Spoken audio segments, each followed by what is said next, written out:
சாந்தி 6/3/2025 காலை முரளி. ஓம் சாந்தி.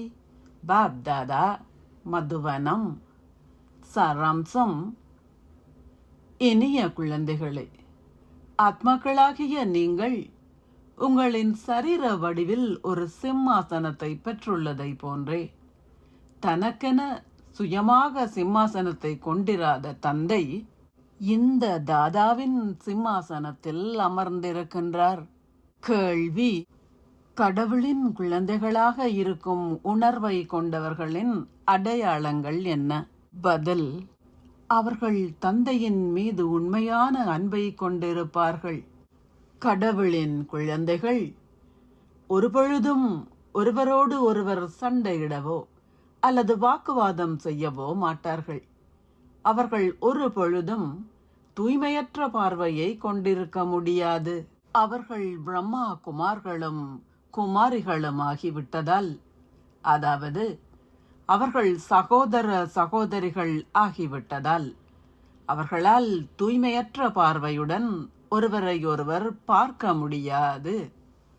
பாடல்: உங்கள் ஆகாய சிம்மாசனத்தை விட்டு நீங்கி பூமிக்கு கீழிறங்கி வாருங்கள். ஓம் சாந்தி. தாரணைக்கான சாராம்சம். 1. உங்கள் மீது கருணை கொண்டிருங்கள். உங்கள் பார்வையை மிகவும் சிறந்ததாகவும் தூய்மையானதாகவும் ஆக்குங்கள். உங்களை சாதாரண மனிதர்களிலிருந்து தேவர்களாக மாற்றுவதற்காக கடவுள் உங்களை தத்தெடுத்துள்ளார். ஆகவே நீங்கள் ஒருபொழுதும் தூய்மையற்றவர் ஆகுவதற்கான எந்த எண்ணத்தையும் கொண்டிருக்க கூடாது. 2. முழுமையான கர்மாத்தீத ஸ்திதியை அடைவதற்கு சதா அப்பால் இருப்பதை பயிற்சி செய்யுங்கள். இப்பழைய உலகில் உள்ள அனைத்தையும் பார்த்தும் பார்க்காதிருங்கள். இதை சதா பயிற்சி செய்தால் நீங்கள் உங்களுடைய ஸ்திதியை நிலையானதாக ஆக்குவீர்கள். ஆசீர்வாதம். நீங்கள் ஒவ்வொரு அடியிலும் பல மில்லியன்கள் வருமானத்தை சேகரிப்பதன் மூலம் சகல பொக்கிஷங்களாலும் நிரம்பியவராகி மன நிறைவு அடைவீர்களாக. தந்தையின் நினைவில் ஒவ்வொரு அடியையும் எடுத்து வைக்கும் குழந்தைகள் ஒவ்வொரு அடியிலும் பல மில்லியன்கள் வருமானத்தை சம்பாதிக்கின்றார்கள். இந்த சங்கம யுகத்தில் மட்டுமே நீங்கள் பல மில்லியன்கள் வருமானத்தின் சுரங்கத்தை பெறுகின்றீர்கள். சங்கம யுகம் சேகரிப்பதற்கான யுகமாகும்.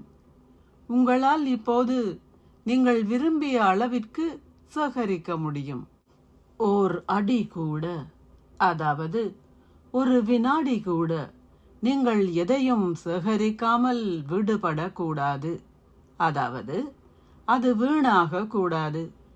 உங்களின் பொக்கிஷ களஞ்சியம் சதா நிரம்பி இருக்க வேண்டும். உங்களின் உலகமானது எந்தவித குறைவும் இல்லாமல் இருக்க வேண்டும். இத்தகைய சம்ஸ்காரங்கள் இருக்க வேண்டும். இப்போது நீங்கள் அவ்வாறு நிரம்பியவர்களாகவும் மன நிறைவு உடையவர்களாகவும் ஆகினால் எதிர்காலத்தில் நீங்கள் எல்லையற்ற பொக்கிஷங்களின் அதிபதிகள் ஆகுவீர்கள். ஸ்லோகம். எந்த ஒரு சூழ்நிலையிலும் குழப்பம் அடைவதற்கு பதிலாக ஞானம் நிறைந்த ஆத்மா என்ற ஆசனத்தில் அமர்ந்திருங்கள். அவ்யக்த சமிக்ஞை. சத்தியத்தினதும் நல்ல பண்புகளினதும் கலாச்சாரத்தை கடைபிடியுங்கள். உங்களின் வார்த்தைகளில் அன்பும் இனிமையும் மகத்துவமும் இருக்க வேண்டும். அவற்றில் சத்தியம் இருக்க வேண்டும். ஆனால் உங்களின் ரூபத்தில் பணிவும் இருக்க வேண்டும். பயமற்றவராகி அதிகாரத்துடன் பேசுங்கள். ஆனால் உங்களின் வார்த்தைகள் மரியாதை கோட்பாட்டிற்குள் இருக்க வேண்டும். இரண்டின் சமநிலையும் இருக்க வேண்டும். எங்கே சமநிலை இருக்கின்றதோ அங்கே அற்புதங்களை காண்பீர்கள். அந்த வார்த்தைகள் கடினமானவையாக இருக்காது. அவை இனிமையாக இருக்கும். எனவே இப்போது அதிகாரத்திற்கும் பணிவிற்குமான சமநிலையின் அற்புதத்தை காட்டுங்கள். இதுவே தந்தையை வெளிப்படுத்துவதற்கான வழிமுறையாகும். ஓம் சாந்தி. நன்றிகள் பாபா.